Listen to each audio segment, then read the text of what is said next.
1978, à l'issue d'une tournée de conférences de 71 interventions au Canada et en partie aux États-Unis, j'ai rencontré Alan Hynek, le fameux astronome, décédé depuis, américain, qui enseignait dans la Northwestern University et qui était le numéro 1 d'ufologie mondiale. Alan m'a fait un cadeau, c'est cet agrandissement de la cabine Apollo 11 que vous voyez derrière moi.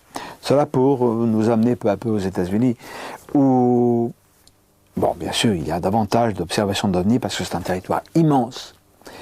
Mais bien que la censure existe aux États-Unis comme partout ailleurs sur la Terre, paradoxalement, l'information y est plus libre. Et nous allons nous en rendre compte au cours de cette vidéocassette.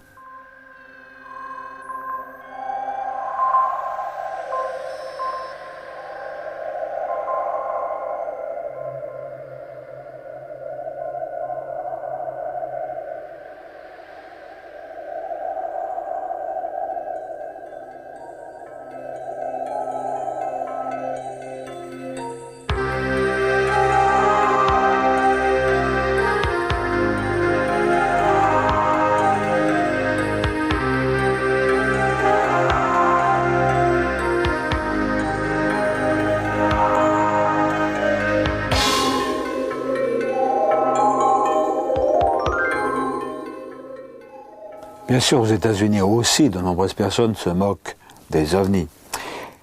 Mais il faut savoir, il règne là-bas tout de même une grande tolérance.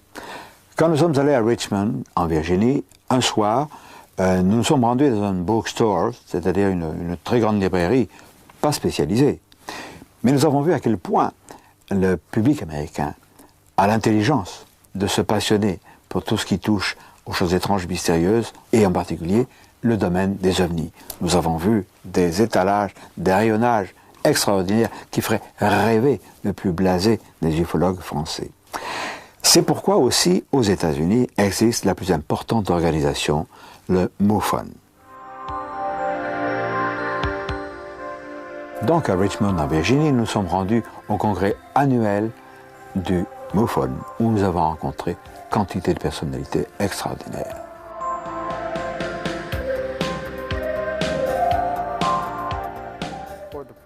En France, le MUFON n'est pas connu. Pourriez-vous nous le présenter? Oui, je suis le directeur international du réseau mutuel OVNI, dont les initiales sont MUFON, M-U-F-O-N. Nous sommes la plus grande organisation OVNI au monde. Nous couvrons toute la planète. Aux États-Unis, nous avons un directeur pour chaque État et nous divisons chaque État dans un groupe de comtés où des directeurs de section supervisent les enquêtes sur les OVNI dans leur secteur. C'est ainsi que nous obtenons nos données brutes qui deviendront nos rapports et nos études. Nous avons environ 167 consultants qui sont titulaires d'un doctorat. Ce sont des docteurs en médecine, des psychiatres et même des vétérinaires, des chirurgiens et autres. Nous avons également plus de 200 personnes qui sont titulaires de maîtrise, que nous appelons des chercheurs spécialisés, afin de couvrir un vaste champ de compétences. Parce que l'ufologie, d'un point de vue scientifique, aborde de nombreux domaines. Nous avons découvert que 80 à 90% de nos données brutes s'avéraient être quelque chose de banal pouvant être expliqué. Le plus souvent, il s'agit de débris venant de l'espace ou de la planète Vénus, ou bien la Lune vue sous des conditions inhabituelles. Des choses naturelles, des avions publicitaires et ainsi de suite. Mais 10 à 20% défient toute explication. C'est ce que nous appelons les ovnis et c'est ce qui nous intéresse. Parmi ces cas résistants à toute explication, nous allons citer bien sûr celui de Gulf Breeze, qui est un golfe près de Pensacola, en Floride. Et là, nous allons constater que les autorités font un blackout particulier parce qu'elles sont directement impliquées. C'est Donald Ware, un remarquable ufologue américain, qui va nous en parler. Depuis ma retraite de l'armée de l'air américaine, je suis ufologue et j'ai vu des ovnis, 7 fois dans la région de Gulf Breeze et Pensacola. C'étaient des observations d'ovnis du type lumière rouge, parfois des lumières blanches. Ce ne sont pas des observations rapprochées comme Ed Walters a pu le photographier. Sur 18 observations photographiques, il a pu prendre 41 bonnes photos d'engins extraterrestres. Sur 2 des photos, l'OVNI évoluait à environ 1 mètre du sol. Il y a eu beaucoup de cas. Et combien? Je pense environ 600 pendant les 4 ou 5 dernières années pour cette région. Notre équipe de recherche, pour une période de 18 mois, a répertorié des observations d'OVNI 175 fois.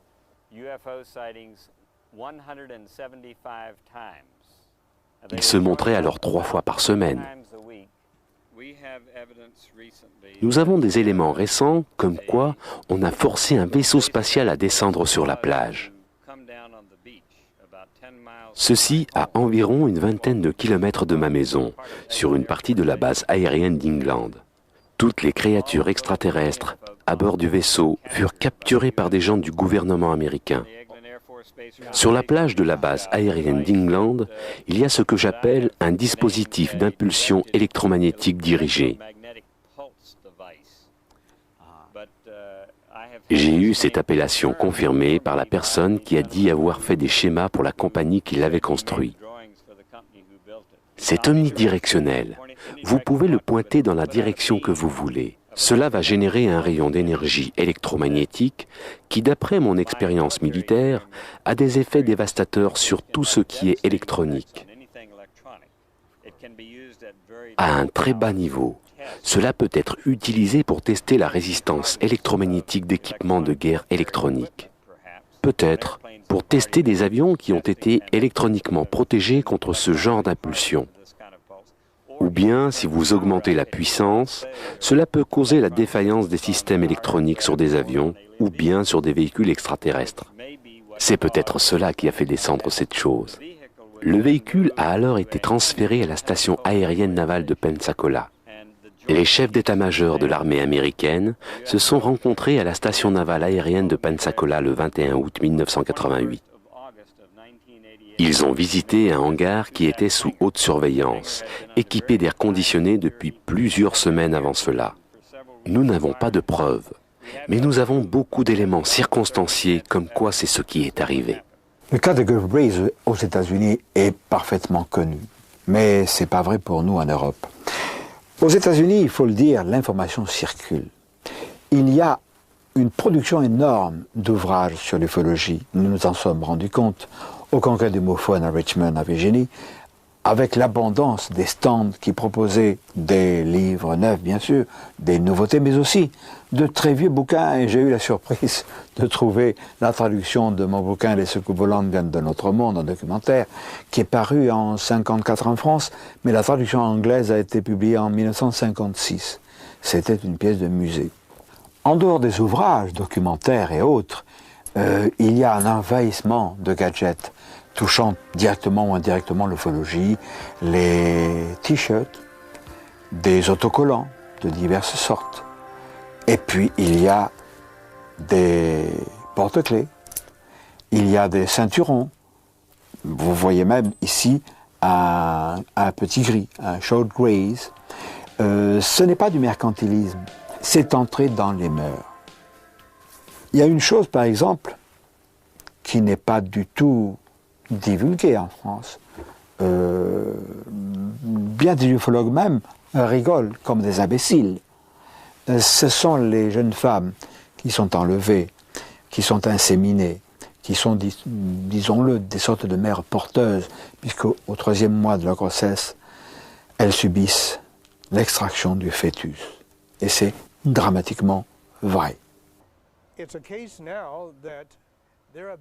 C'est un fait maintenant qu'ils enlèvent des hommes et des femmes afin d'utiliser leurs ovules et spermatozoïdes pour inséminer des femmes.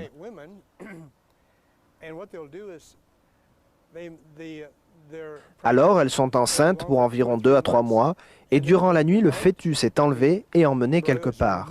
Nous ne savons pas où. Ils les placent dans des cages en verre. Il y en a des murs entiers. Et là, le bébé est amené à maturité.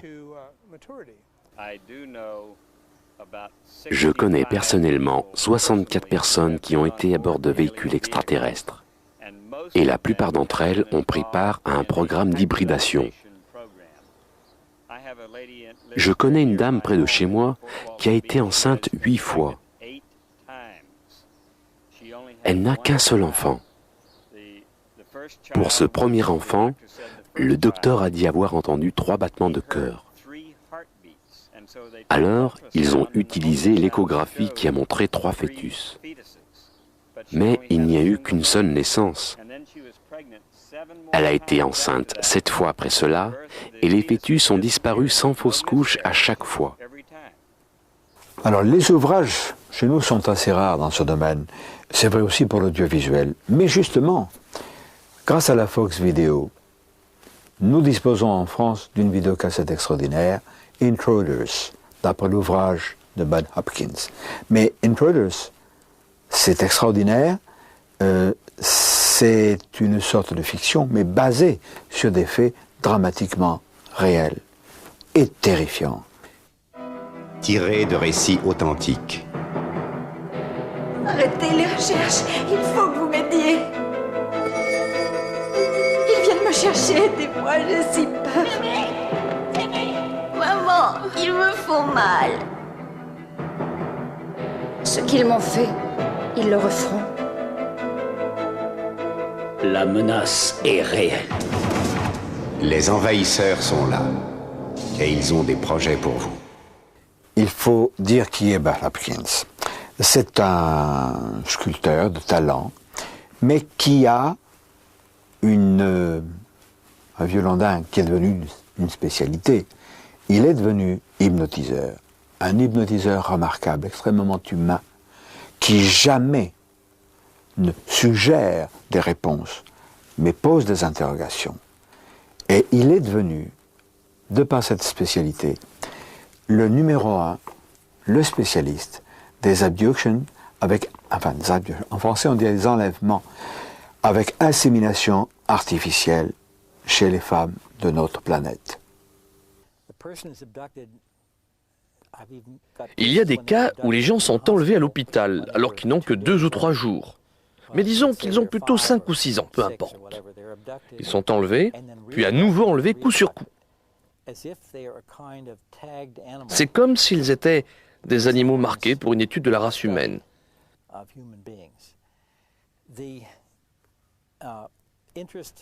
L'intérêt de ceux qui sont dans les ovnis est très clairement exprimé dans le film. Ils se focalisent sur ce qui est génétique et reproduction. Des échantillons de sperme et d'ovules sont prélevés sur les hommes et les femmes. La personne est enlevée plusieurs fois. Dans le cas d'une femme, le plus souvent, celle-ci est enlevée et inséminée.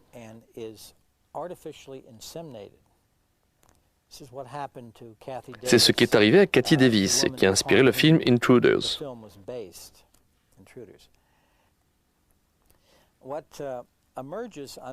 Ce qui ressort sous hypnose, et même parfois des souvenirs qui reviennent naturellement, c'est que la femme est à nouveau enlevée et que le fœtus en développement est retiré. Parfois, elle peut se rappeler un enlèvement précédent où elle est inséminée artificiellement par une sorte d'instrument. Il ne s'agit pas d'un procédé ou d'une chose sexuelle au sens où nous comprenons le sexe. C'est mécanique et clinique. Donc, elle est réenlevée, le fœtus est retiré et la personne n'est plus enceinte. Et ceci, bien qu'il y ait eu des échographies du bébé et tous les signes de grossesse. Elle est alors réenlevée et on lui montre un petit bébé. Ce bébé a des caractéristiques très étranges, moitié humain, moitié extraterrestre. Extraterrestres, vous voulez dire les gris? Oui, les gris. Les occupants des ovnis ont de très grands yeux, une très grande tête et un corps très chétif. S'ils ont des cheveux, il s'agit des hybrides. Les cheveux sont très fins, blancs et ne couvrent pas toute la tête. La personne est donc réenlevée et on lui demande de tenir le bébé. Et c'est comme si les extraterrestres pensaient qu'il y a quelque chose de magique dans le contact humain, dans le contact avec une mère. Il y a même des cas où ce sont des hommes qui sont enlevés, comme s'ils avaient contribué à la naissance de cet enfant et où on leur demande de prendre ses enfants. Maintenant, tout ceci a l'air complètement fou et je l'admets. Mais quand vous avez des centaines, voire même des milliers de cas, vous êtes forcé de prendre tout cela avec sérieux. Alors Bud Hopkins a voulu aller plus loin. Il a imaginé un sondage, élaboré d'ailleurs avec un institut de sondage, pour savoir combien de personnes et de quelle manière des personnes pouvaient avoir été victimes de ce qu'on appelle des enlèvements. Alors, je vais donc vous lire minutieusement ces 5 questions. Avez-vous disparu 1 heure ou plus sans souvenir de ce qui s'est passé? Vous êtes-vous réveillé paralysé, sans pouvoir bouger pendant plusieurs minutes, ou en ayant le sentiment d'une présence dans la pièce? Avez-vous vu des boules de lumière dans cette pièce sans explication? Avez-vous relevé des marques particulières inexpliquées sur votre corps? Avez-vous eu le sentiment de voler ou d'avoir été transporté dans les airs? Bud Hopkins nous livre des réponses surprenantes. Avec le groupe d'études, nous nous sommes dit que seules les personnes qui ont répondu oui à 4 des 5 questions auraient eu la possibilité d'avoir été enlevées sans s'en souvenir. Vous ne dites oui qu'à une seule question et vous n'êtes pas retenu. Mais les gens qui ont répondu oui à 4 des 5 questions totalisent 2% de la population, ce qui fait 1 personne sur 50. Et si la population des États-Unis est de 250 millions de personnes, alors nous avons affaire à un très grand nombre d'enlevés. Alors 2% de 250 millions d'habitants aux États-Unis, cela fait 5 millions de personnes, 5 millions d'Américains qui ont été, ou disons qui auraient été, mais moi je pense, qui ont été enlevés par ces êtres. Ces êtres qui, à l'échelle planétaire maintenant, parce qu'il n'y a pas que les Américains, on commence à avoir en France des activités de gris. Par exemple, non pas celui-là, négligeons celui-là, mais celui-ci a sévi quelque part dans l'est de la France. Il n'y a pas tellement longtemps. Et cette enquête, nous sommes en train de la mener. Alors, pour en revenir à ce phénomène mondial, nous ne connaissons pas exactement les intentions des gris. Oh, bien sûr, insémination, mutilation. Mais les autorités se taisent. Je le répète, c'est le blackout. Alors, il faut aller plus loin et écouter ceux qui ont fait des constatations, ceux qui ont enquêté, ceux qui savent.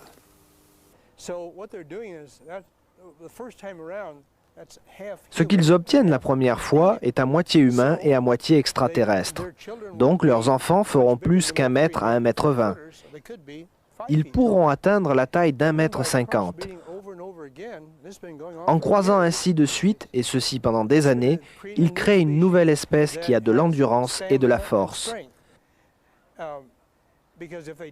Parce que s'ils ne font pas ça, ils vont disparaître, ils n'existeront plus. Je pense que c'est leur méthode pour garder leur espèce en vie. Je pense que la principale raison pour qu'il y ait un silence des gouvernements est la suivante.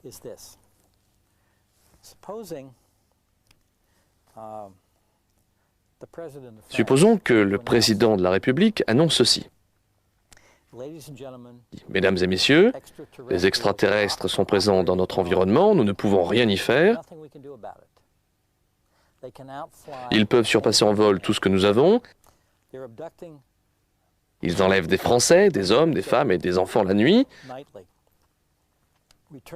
Ils ramènent ces personnes en effaçant leur mémoire et en les utilisant pour faire des expériences. Nous ne pouvons rien y faire. Pour couronner le tout, nous ne savons pas où tout cela doit aboutir. Nous ne savons pas finalement s'ils se montreront amicaux ou non. Je vous ferai savoir quand nous en saurons plus. Merci et bonne nuit. Je pense que ce serait la panique.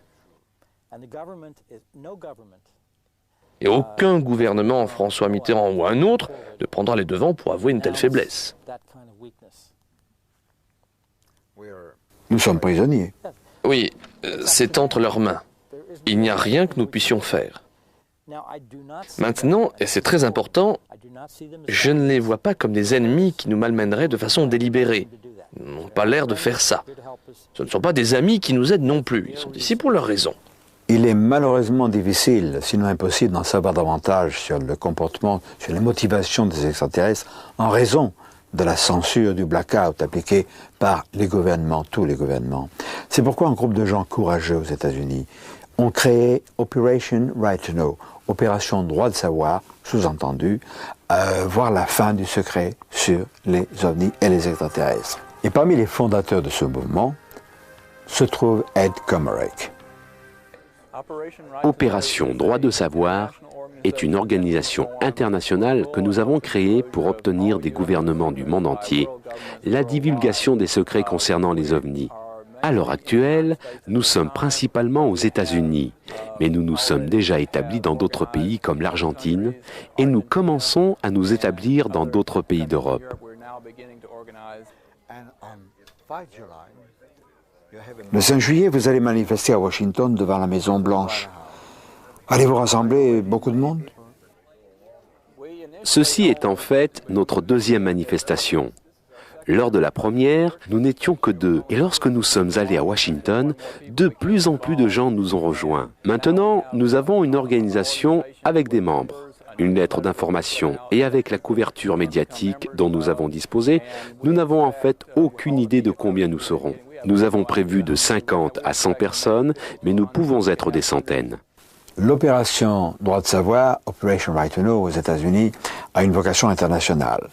Nous avons rencontré là-bas le représentant de cette organisation en Argentine, mais Guillermo Aldonati, c'est son nom, n'a pas les mêmes coups des franches que les Américains, ni peut-être nous en France, et il va nous parler des problèmes auxquels il a été confronté. Nous avons établi des projets pour faire une manifestation analogue à celle qui va avoir lieu lundi prochain à Washington. Mais nous avons eu certaines pressions, vous savez, cela venait des politiciens et de la police.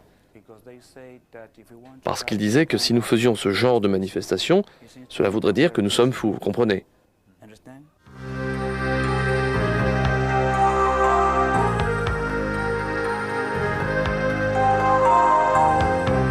Le 5 juillet 1993, nous allons à Washington, la capitale fédérale des États-Unis, retrouver Operation Right to Know et sa manifestation devant la Maison-Blanche.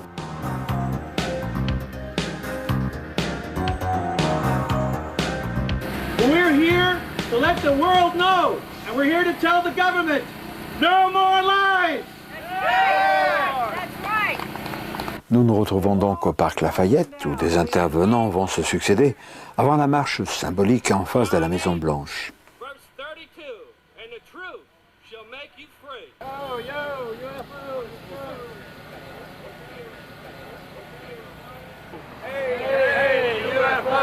People have a right to know. Hey, UFOs, people have a right to know. Hey, hey, UFOs, people have a right to know. Hey, hey, UFOs, people have a right to know. Hey, hey, UFOs, people have a right to know. Hey, hey, UFOs, people have a right to know. Hey, hey, UFOs, people have a right to know.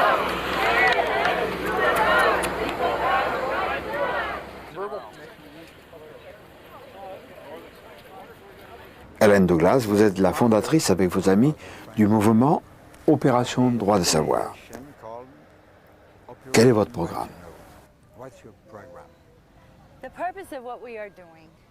Notre intention est de donner aux gens qui savent la vérité sur les ovnis le courage de rendre publiques leurs informations. Le Congrès reste en place, le gouvernement maintient son contrôle par le simple fait que les gens sont embarrassés et sont effrayés à l'idée d'être ridicules en faisant une déclaration publique. Maintenant, une manifestation comme celle que nous avons faite aujourd'hui est le prototype d'une déclaration publique. Et nous allons être un exemple pour toutes les autres organisations OVNI. Nous disons, voyez, cela peut être fait, la presse est venue et ils ne se sont pas moqués de nous. Quand nous avons fait cela, nous avons passé un bon moment et vous devriez le faire, car c'est ainsi que nous en finirons avec cette dissimulation. Nous allons, après notre amie Hélène de Glace aux États-Unis, retrouver en France, on fait un petit saut comme ça, notre ami Claude Chapeau. Claude Chapeau, tu as eu une formation scientifique, tu as écrit des bouquins, et tu as créé en France, on le rend public aujourd'hui, non pas Operation Right to Know, puisque nous sommes en France, mais Opération Droit de Savoir, sous-entendu la levée sur le secret dont sont entourés tous les phénomènes OVNI, les extraterrestres, etc. Je pense qu'il faut avoir le plus de volontaires possible pour pouvoir créer cette association. Ensuite, il faut la développer. Et pour la développer, nous avons besoin du concours et de la télévision, des médias. Je pense que c'est comme ça que je vois les choses. Sinon, ce n'est pas possible.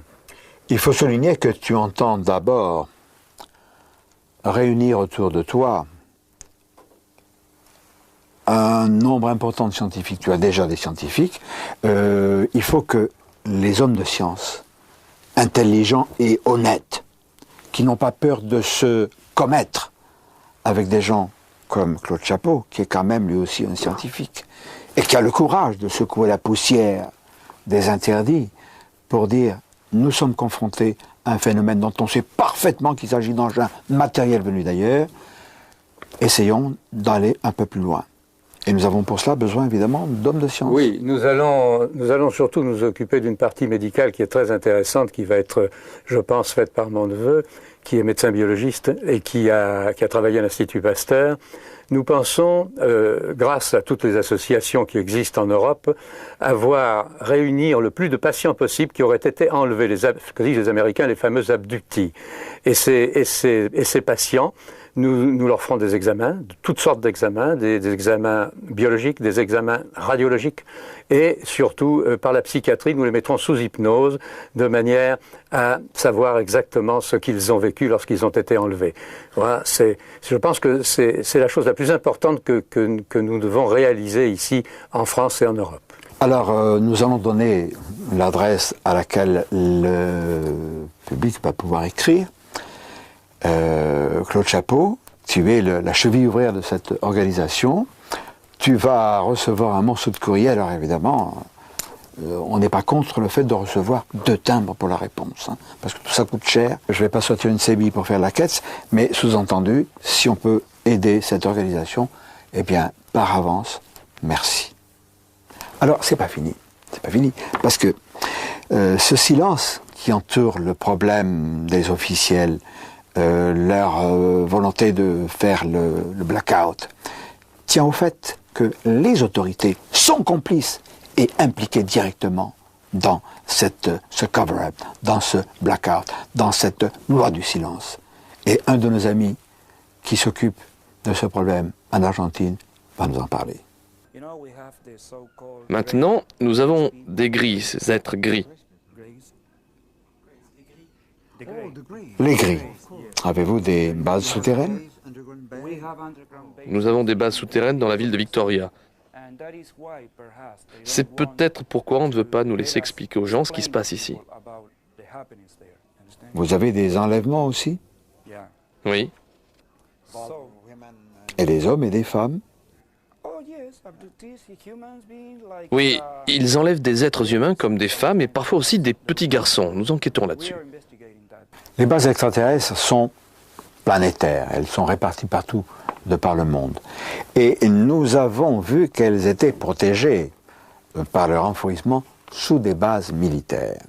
C'est ainsi qu'aux États-Unis, par exemple, au sud-est de Washington, la fameuse baie de Chesapeake abrite certainement l'une de ces bases. Dans les régions en particulier, il y a la fameuse base de Norfolk. Pourquoi je dis fameuse?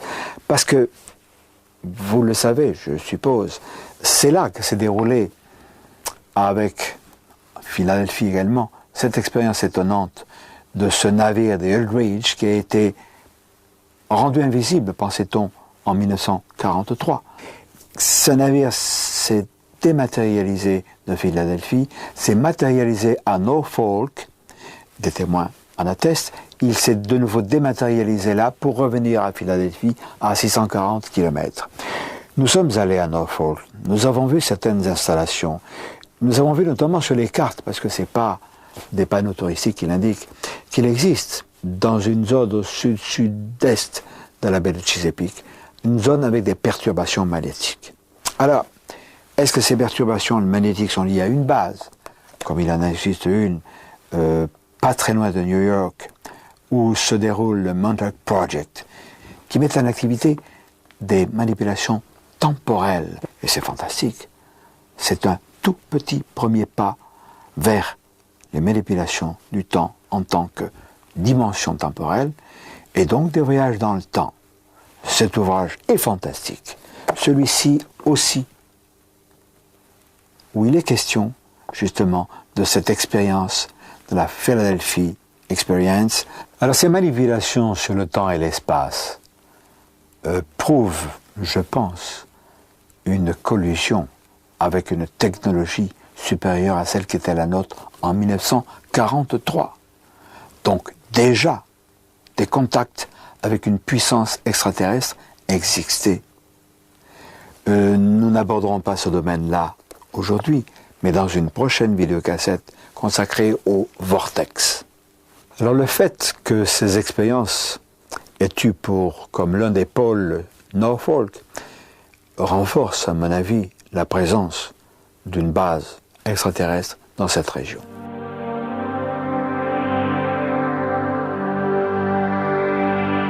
Pour en savoir plus sur les bases extraterrestres et leurs activités, dirigeons-nous vers le Nouveau-Mexique. Ici, à Albuquerque, grâce à Roger Rémy, qui est un scientifique de pointe et à l'esprit ouvert, nous avons pu rencontrer des gifologues qui nous ont confirmé les fortes activités ovni de ce pays. Je n'ai jamais vu d'ovni, mais beaucoup de mes amis ont eu des expériences et de bonnes observations.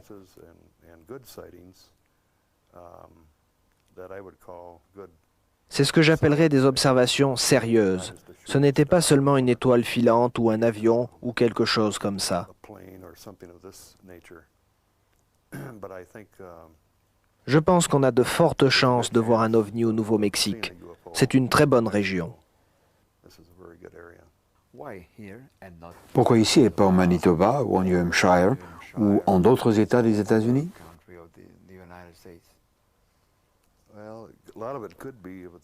Cela pourrait être dû aux bases militaires que nous avons ici et à tous les projets qui sont en cours à Los Alamos et White Sands. Je crois que cela peut représenter un intérêt pour les extraterrestres.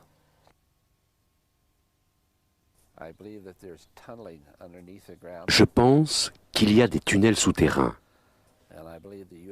Et je crois que les ovnis se déplacent à l'intérieur de ces tunnels. Ils doivent entrer dans ces tunnels en faisant une sorte de distorsion temporelle.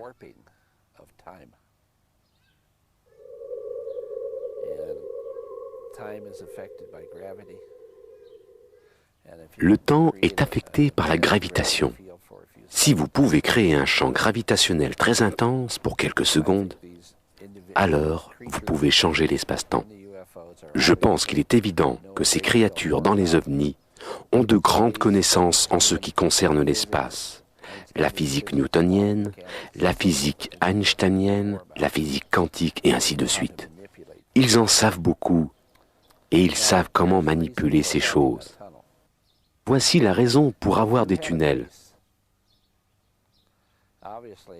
Si vous avez une base, de toute évidence, une base militaire comme Kirtland ou comme Los Alamos, celle-ci se trouve au milieu de régions habitées où il y a beaucoup de gens. Si vous avez des ovnis qui décollent et qui atterrissent de Los Alamos ou qui décollent et atterrissent de Kirtland, il est évident qu'un grand nombre de gens vont les voir. Pour être plus clandestin, pour être plus secret, Vous volez dans les tunnels et vous sortez à un endroit où personne ne va y prêter attention. Je pense qu'il y a des tunnels qui vont du mont Arculeta à Los Alamos.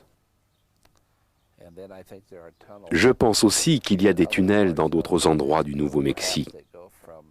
Peut-être qu'ils partent du VLA. Ce sont de très grandes antennes. Le Very Large Array est une installation de radiotélescope, une succession d'immenses coupoles, comme nous le voyons, qui utilise le principe de l'interférométrie. Megaseti, justement, utilise ce Very Large Array. Megaseti, dont on a dit qu'il faisait des recherches sur les communications extraterrestres, moi je veux bien. Il semble en réalité qu'il y ait là aussi, là-dessous, une notion d'étouffoir, minimiser le programme de recherche sur les ovnis pour monter Megaseti. Paul Picard a d'ailleurs écrit un ouvrage remarquable sur le phénomène ovni, sur les recherches, et nous parle de ce Megaseti. Au Nouveau-Mexique, il y a eu de nombreux crashs d'ovnis. Nous le répétons, on ne le répétera jamais assez. Et l'un de ces crashs a été transposé en Suisse par Sidney Sheldon dans ce bouquin publié aux Presses de la Cité, qui est une fiction basée sur des faits. C'est passionnant.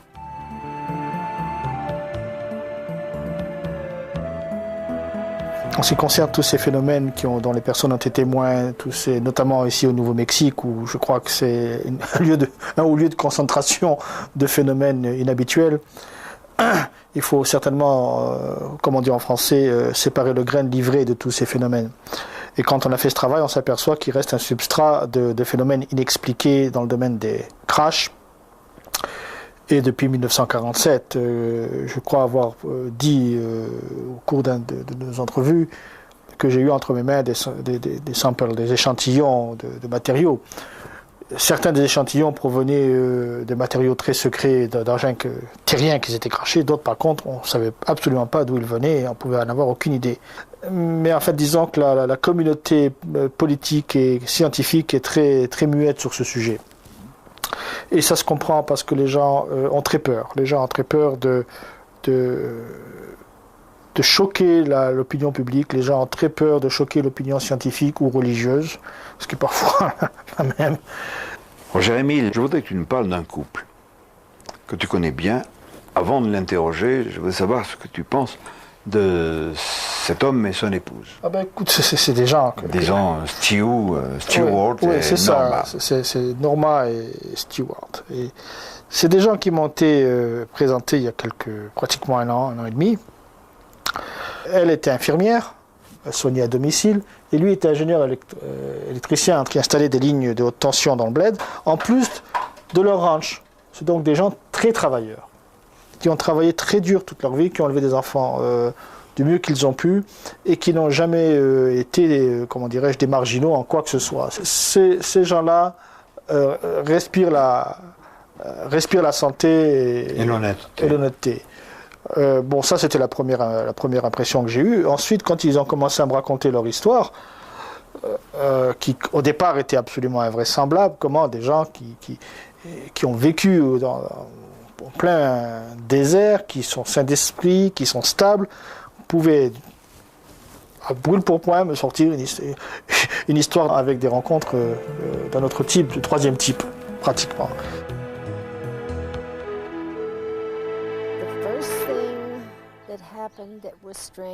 La première chose étrange qui est arrivée a été mon observation avec mon mari et ma fille la plus âgée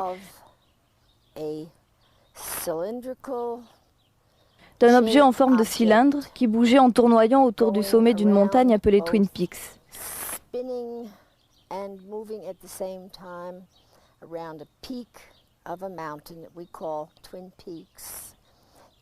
C'est dans les environs d'une région que nous appelons Mangus, au Nouveau-Mexique. C'est arrivé une fois avec mon mari, ma fille et moi-même, et une fois juste avec mon mari et moi-même. C'est la montagne où nous avons vu cet ovni qui évoluait en tournant tout en haut de ce pic.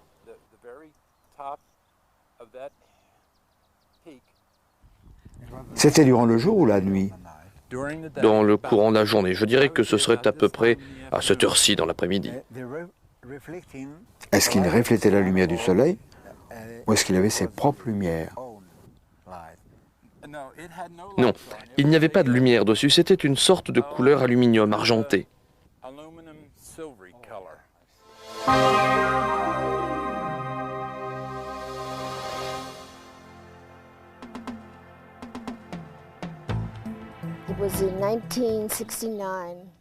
C'était en 1969. Pendant un hiver entier, nous avons eu cette étrange pulsation sonore qu'on entendait sans pouvoir savoir d'où cela venait. C'était comme si on était surveillé. C'était vraiment très étrange. La première fois où c'est arrivé, nous nous sommes levés. Nous nous sommes assurés que la radio n'était pas allumée, que la cafetière n'était pas branchée. On a éteint la télé qu'on essayait de regarder. Et ce son a continué à pulser. Et c'est arrivé tout au long de l'hiver. On se disait, bien, ils nous surveillent à nouveau. Et on n'y a plus vraiment prêté attention. En fait, comme nombre de contactés, Norma et Stewart ont été tout au long de leur vie quasiment surveillés, suivis par les extraterrestres. Stewart nous a emmenés dans leur ranch, là où justement lui et son épouse, Norma, ont vécu d'étranges aventures.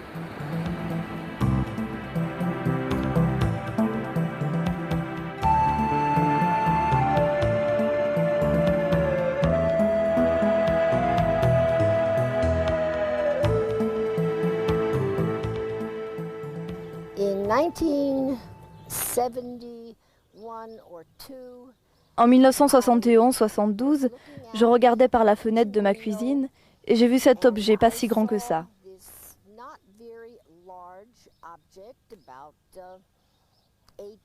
Environ 25 mètres de longueur pour à peu près 12 mètres de largeur.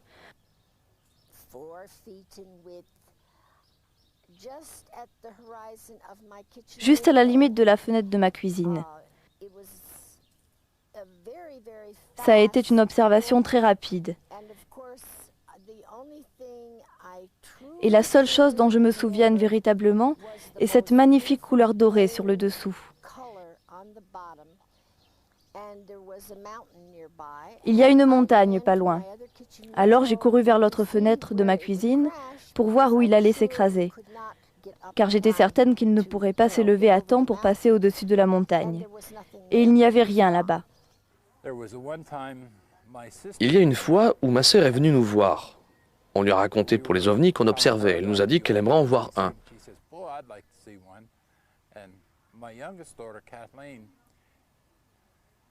Kathleen, ma plus jeune fille, lui a dit, comme en plaisantant, on devrait aller dehors, c'était la nuit, il y en a un qui devrait nous passer au-dessus. Et bien sûr, il y en a un qui nous a survolé juste au-dessus des arbres, avec ses lumières allumées. Ma sœur était absolument étonnée qu'elle ait pu voir une chose pareille. Et nous étions étonnés que ce se soit passé comme Kathleen l'avait dit, viens dehors et on en verra un. Quand on les écoute, on est pratiquement envoûté par le récit de ces personnes.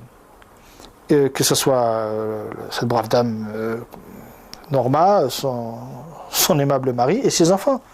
Donc quand même, ça serait une conspiration familiale. Impensable. Et quand on voit ces personnes, il est très difficile de penser à ce genre de manipulation, ou de manipulation extérieure. Donc il ne fait aucun doute qu'ils disent la vérité. Ils ont été du reste traumatisés puisqu'ils ont maintenu ça sous cap pendant au moins 15 ans. Et qu'il a fallu un énorme climat de confiance et d'affection pour qu'ils puissent parler. Je pense qu'il est possible que Norma Pitt ait subi un enlèvement. Comme nous le savons, elle a eu cette expérience dans la chambre quand elle a dormi avec sa fille. Je me rappelle lui avoir demandé à propos de cet incident particulier ce qui s'était passé, et elle m'a répondu qu'elle pensait s'être endormie.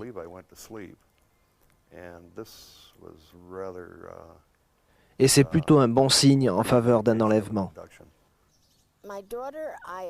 Ma fille, je suppose, dormait sur le ventre. J'étais couchée sur le dos.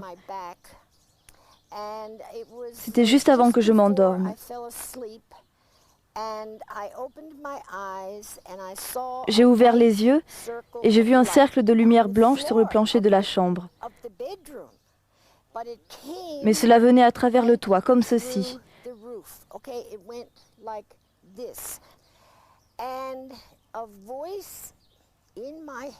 Et une voix dans ma tête m'a dit, « Si vous voulez venir, faites un pas à l'intérieur du cercle, maintenant. »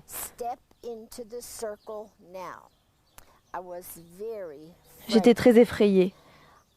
Je ne pouvais pas savoir qui c'était ou ce que c'était.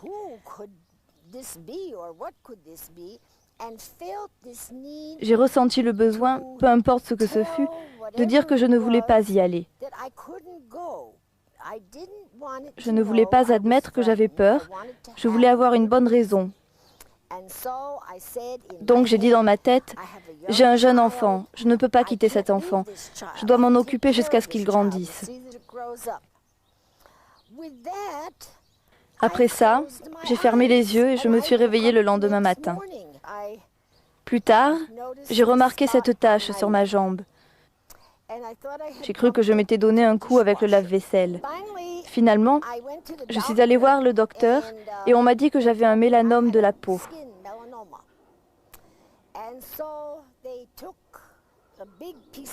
Ils ont fait un gros prélèvement sur ma jambe pour me dire après que je n'avais pas de mélanome.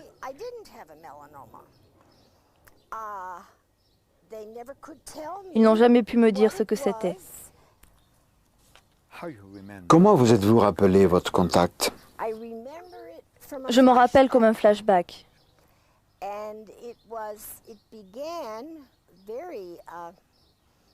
Ça commence alors que je suis très calme et que je suis à l'intérieur d'une pièce qui est ronde et d'un gris cotonneux.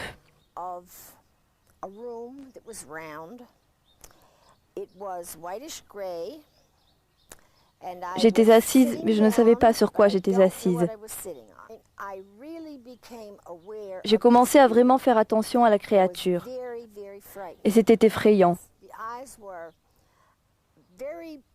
Les yeux étaient très globuleux et très marron foncé, presque noirs, brillants, très perçants.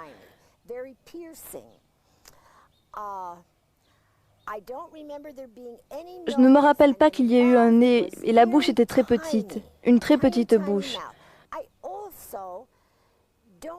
Je ne me rappelle pas non plus s'ils avaient des oreilles ou pas.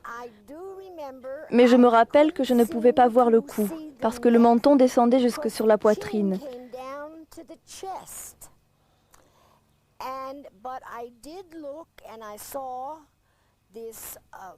J'ai regardé et j'ai vu ses mains, ses bras, et il y avait 3 doigts. Alors j'ai réalisé combien c'était différent de tout ce que j'avais pu voir, et je suis devenue alors très agitée.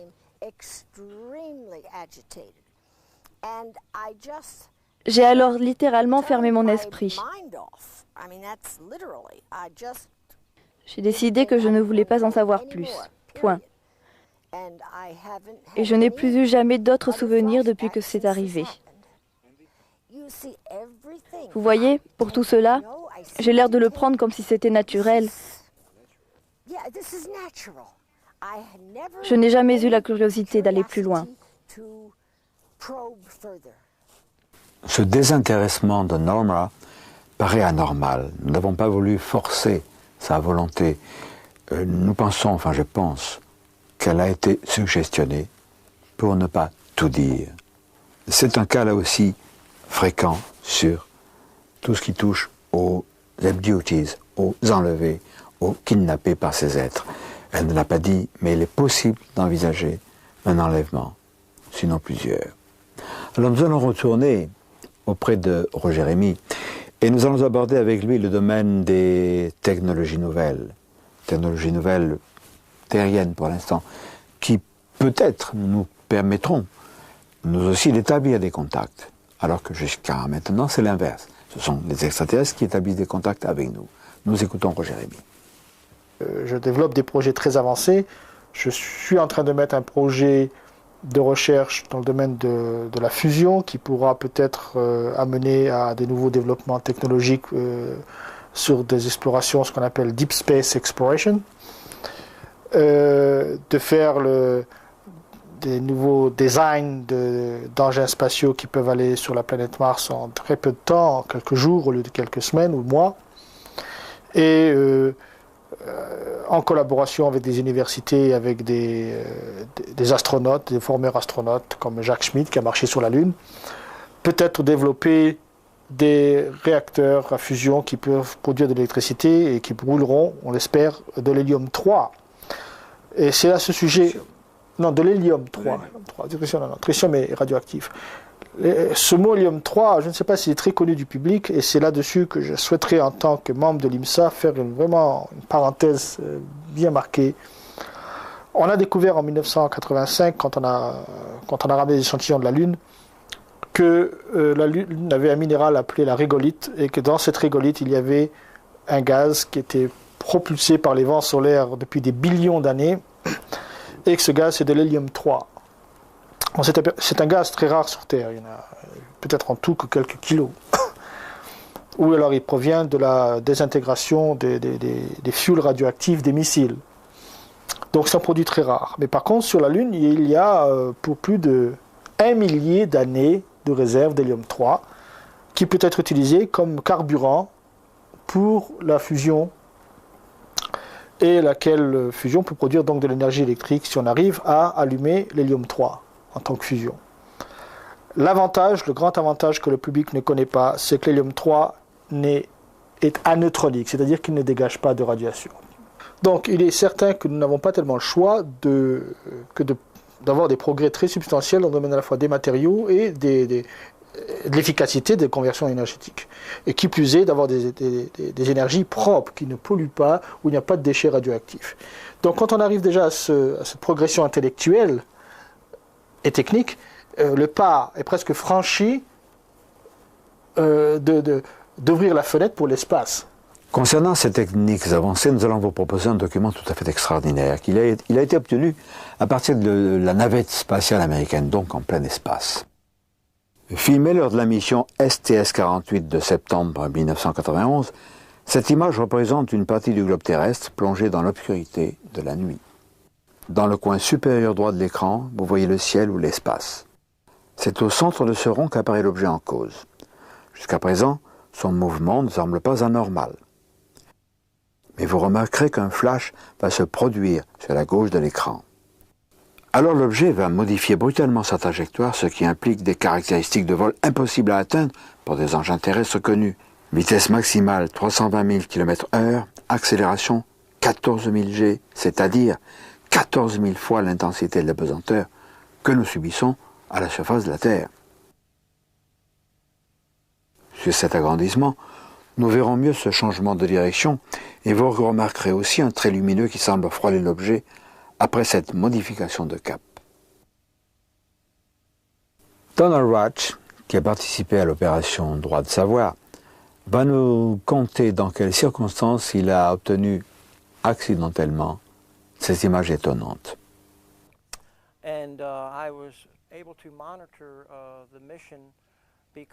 J'ai pu regarder cette émission parce que sur ma télé par câble, le canal 6 est celui du collège de ma ville. Et sur leur campus, ils ont une antenne satellite. Ils reçoivent les signaux de la NASA qui viennent de l'espace. Le signal est ainsi passé par la télé par câble et je l'ai enregistré avec mon magnétoscope. J'ai ainsi enregistré 12 heures d'émission. Et quand j'ai regardé celle-ci, j'ai remarqué qu'un segment appelé événement numéro 2 montrait un objet montant le long de la limite de la Terre. Celui-ci passait le long de la courbure de la Terre, et alors un flash lumineux apparaît. L'objet réagit à ce flash lumineux comme si quelque chose lui tirait dessus. L'objet fait un tournant de 145 degrés et sa vitesse augmente de 3 fois. Et après une seconde et demie, il y a 2 lignes lumineuses qui sont lancées depuis la Terre vers l'objet, comme si on lui tirait dessus.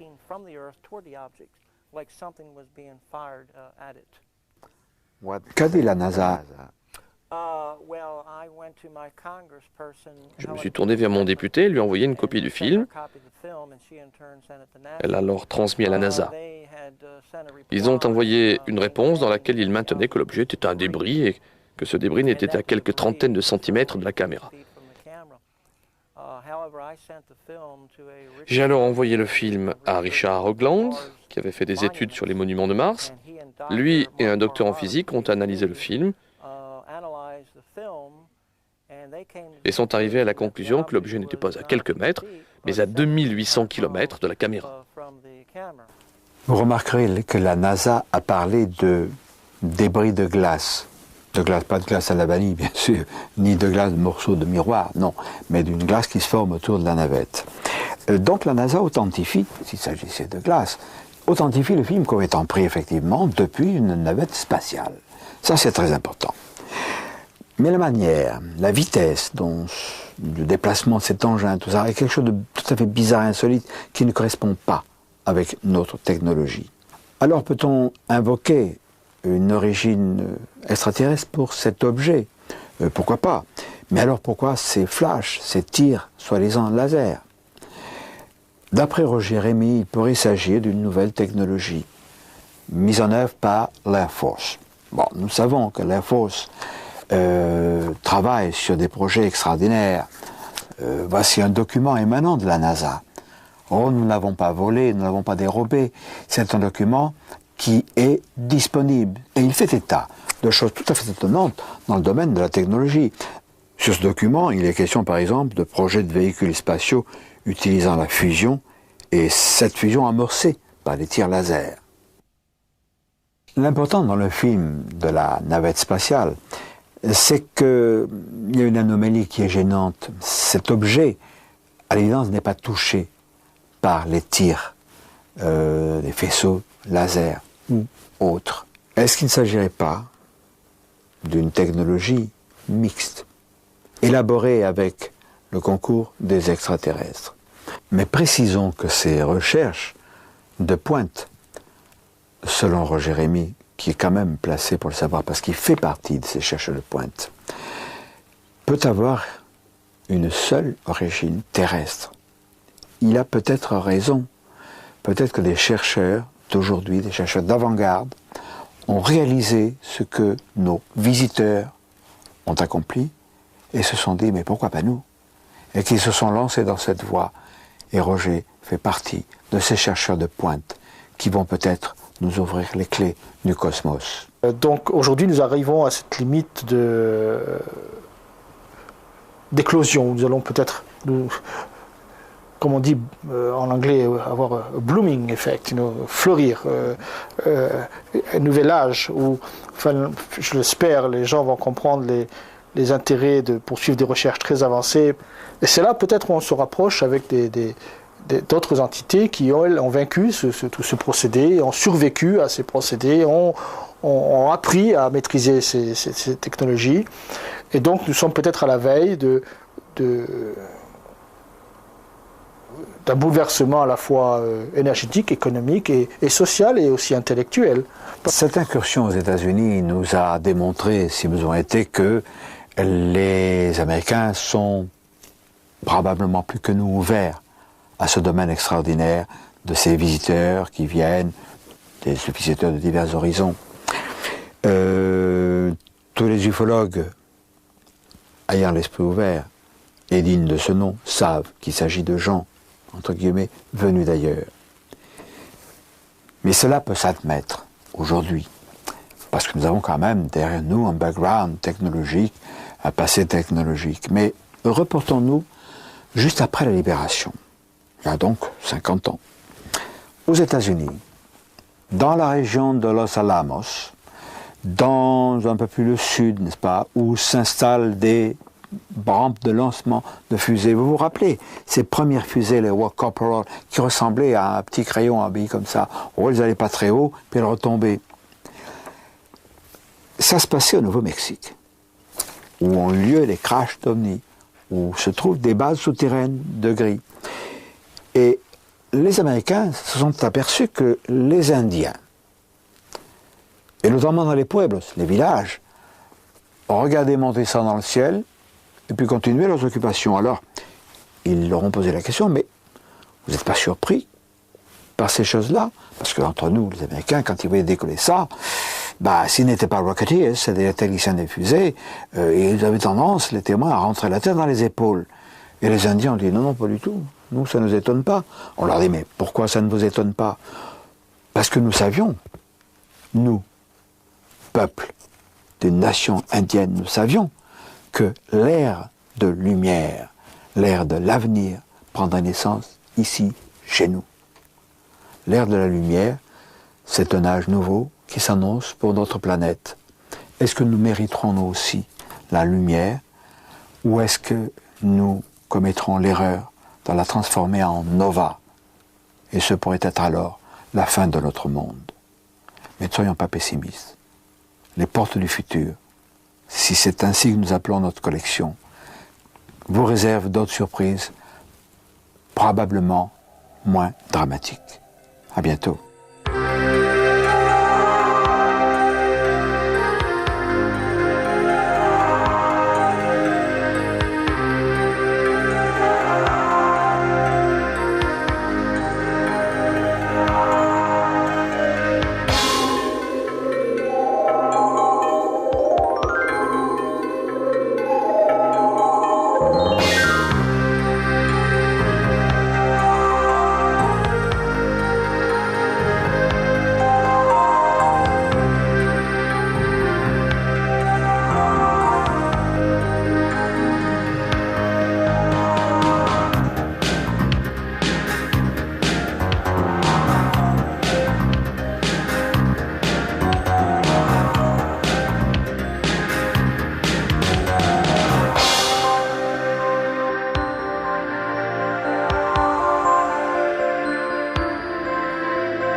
En 1978, à l'issue d'une tournée de conférences de 71 interventions au Canada et en partie aux États-Unis, j'ai rencontré Alan Hynek, le fameux astronome décédé depuis, américain qui enseignait dans la Northwestern University et qui était le numéro 1 d'ufologie mondiale.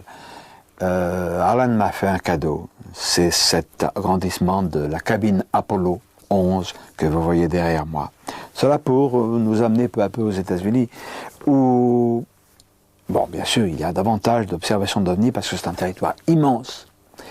Mais bien que la censure existe aux États-Unis comme partout ailleurs sur la Terre, paradoxalement, l'information y est plus libre. Et nous allons nous en rendre compte au cours de cette vidéocassette.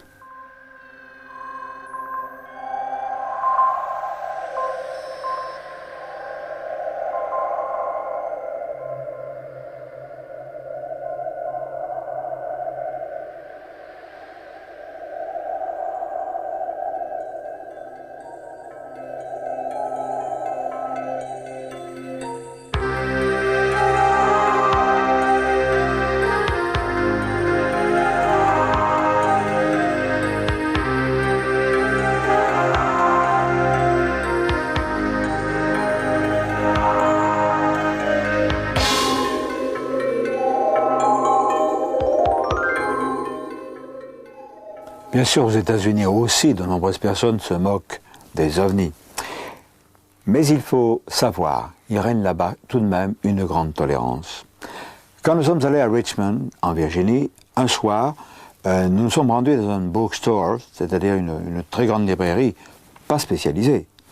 Mais nous avons vu à quel point le public américain a l'intelligence de se passionner pour tout ce qui touche aux choses étranges, mystérieuses, et en particulier le domaine des ovnis. Nous avons vu des étalages, des rayonnages extraordinaires qui feraient rêver le plus blasé des ufologues français.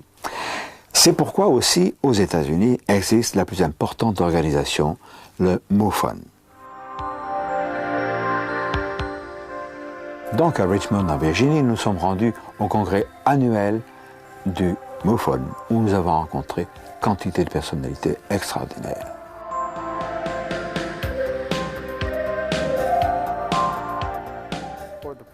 En France, le MUFON n'est pas connu.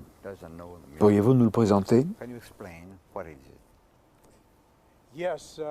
Oui, je suis le directeur international du réseau mutuel OVNI, dont les initiales sont MUFON, M-U-F-O-N. Nous sommes la plus grande organisation OVNI au monde. Nous couvrons toute la planète. Aux États-Unis, nous avons un directeur pour chaque État et nous divisons chaque État dans un groupe de comtés où des directeurs de section supervisent les enquêtes sur les OVNI dans leur secteur. C'est ainsi que nous obtenons nos données brutes qui deviendront nos rapports et nos études. Nous avons environ 167 consultants qui sont titulaires d'un doctorat. Ce sont des docteurs en médecine, des psychiatres et même des vétérinaires, des chirurgiens et autres. Nous avons également plus de 200 personnes qui sont titulaires de maîtrise, que nous appelons des chercheurs spécialisés, afin de couvrir un vaste champ de compétences.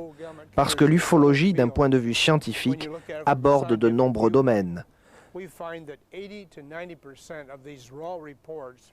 Nous avons découvert que 80 à 90% de nos données brutes s'avéraient être quelque chose de banal pouvant être expliqué. Le plus souvent, il s'agit de débris venant de l'espace ou de la planète Vénus, ou bien la Lune vue sous des conditions inhabituelles. Des choses naturelles, des avions publicitaires et ainsi de suite. Mais 10 à 20% défient toute explication. C'est ce que nous appelons les ovnis et c'est ce qui nous intéresse.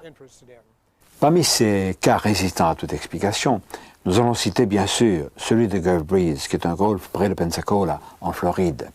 Et là, nous allons constater que les autorités font un blackout particulier parce qu'elles sont directement impliquées. C'est Donald Ware, un remarquable ufologue américain, qui va nous en parler. Depuis ma retraite de l'armée de l'air américaine, je suis ufologue et j'ai vu des ovnis, 7 fois dans la région de Gulf Breeze et Pensacola. C'étaient des observations d'ovnis du type lumière rouge, parfois des lumières blanches. Ce ne sont pas des observations rapprochées comme Ed Walters a pu le photographier. Sur 18 observations photographiques, il a pu prendre 41 bonnes photos d'engins extraterrestres. Sur 2 des photos, l'OVNI évoluait à environ 1 mètre du sol. Il y a eu beaucoup de cas. Et combien? Je pense environ 600 pendant les 4 ou 5 dernières années pour cette région. Notre équipe de recherche, pour une période de 18 mois, a répertorié des observations d'OVNI 175 fois.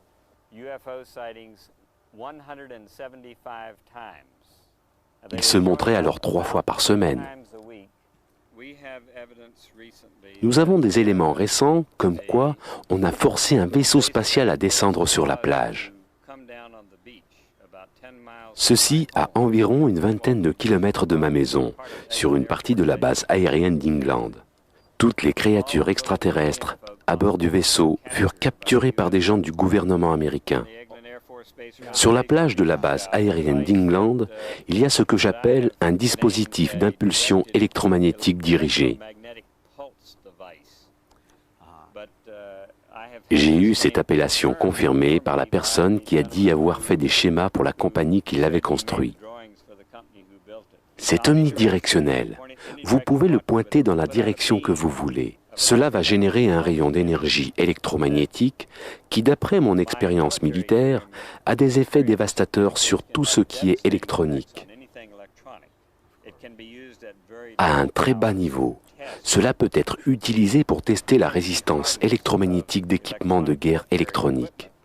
Peut-être pour tester des avions qui ont été électroniquement protégés contre ce genre d'impulsion.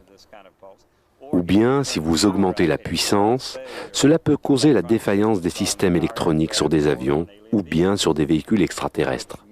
C'est peut-être cela qui a fait descendre cette chose. Le véhicule a alors été transféré à la station aérienne navale de Pensacola.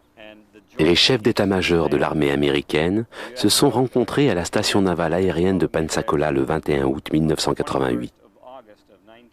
Ils ont visité un hangar qui était sous haute surveillance, équipé d'air conditionné depuis plusieurs semaines avant cela. Nous n'avons pas de preuves, mais nous avons beaucoup d'éléments circonstanciés comme quoi c'est ce qui est arrivé. Le cas de Gulf Breeze aux États-Unis est parfaitement connu, mais c'est pas vrai pour nous en Europe. Aux États-Unis, il faut le dire, l'information circule. Il y a une production énorme d'ouvrages sur l'ufologie. Nous nous en sommes rendus compte au congrès du MUFON à Richmond, à Virginie, avec l'abondance des stands qui proposaient des livres neufs, bien sûr, des nouveautés, mais aussi de très vieux bouquins. Et j'ai eu la surprise de trouver la traduction de mon bouquin « Les soucoupes volantes viennent de notre monde », un documentaire, qui est paru en 1954 en France, mais la traduction anglaise a été publiée en 1956. C'était une pièce de musée. En dehors des ouvrages, documentaires et autres, il y a un envahissement de gadgets touchant directement ou indirectement l'ufologie, les t-shirts, des autocollants de diverses sortes. Et puis il y a des porte-clés, il y a des ceinturons. Vous voyez même ici un petit gris, un short grays. Ce n'est pas du mercantilisme, c'est entré dans les mœurs. Il y a une chose, par exemple, qui n'est pas du tout divulguée en France. Bien des ufologues même rigolent comme des imbéciles. Ce sont les jeunes femmes qui sont enlevées, qui sont inséminées, qui sont, disons-le, des sortes de mères porteuses, puisqu'au 3e mois de leur grossesse, elles subissent l'extraction du fœtus. Et c'est dramatiquement vrai. C'est un fait maintenant qu'ils enlèvent des hommes et des femmes afin d'utiliser leurs ovules et spermatozoïdes pour inséminer des femmes.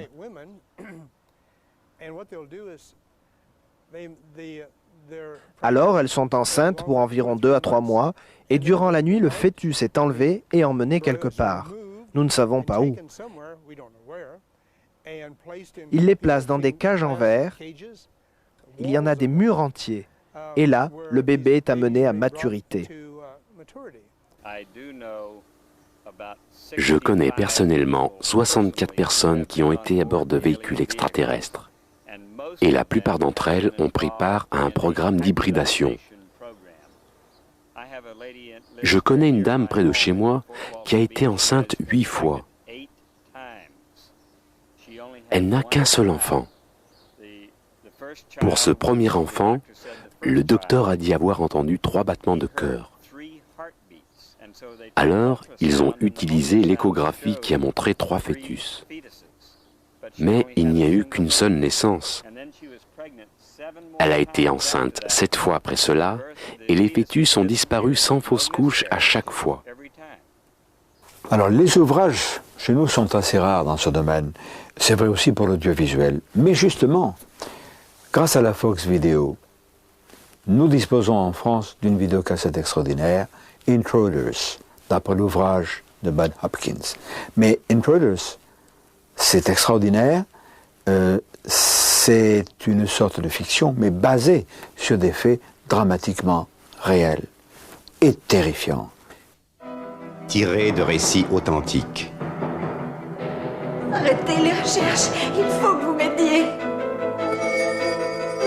Ils viennent me chercher, aidez-moi, j'ai si peur. Maman, ils me font mal. Ce qu'ils m'ont fait, ils le referont. La menace est réelle. Les envahisseurs sont là. Et ils ont des projets pour vous. Il faut dire qui est Bud Hopkins.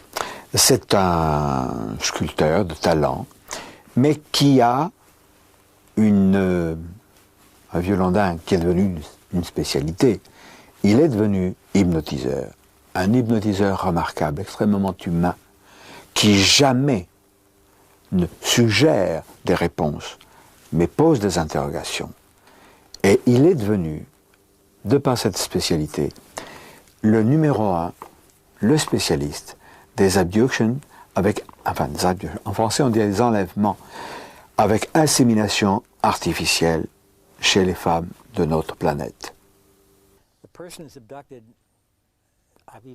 Il y a des cas où les gens sont enlevés à l'hôpital alors qu'ils n'ont que 2 ou 3 jours. Mais disons qu'ils ont plutôt 5 ou 6 ans, peu importe. Ils sont enlevés, puis à nouveau enlevés coup sur coup. C'est comme s'ils étaient des animaux marqués pour une étude de la race humaine.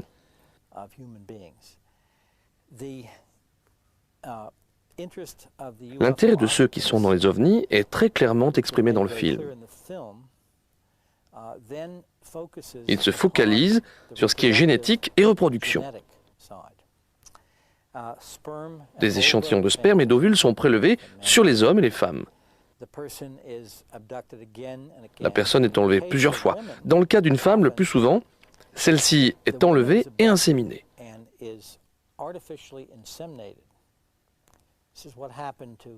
C'est ce qui est arrivé à Kathy Davis et qui a inspiré le film Intruders.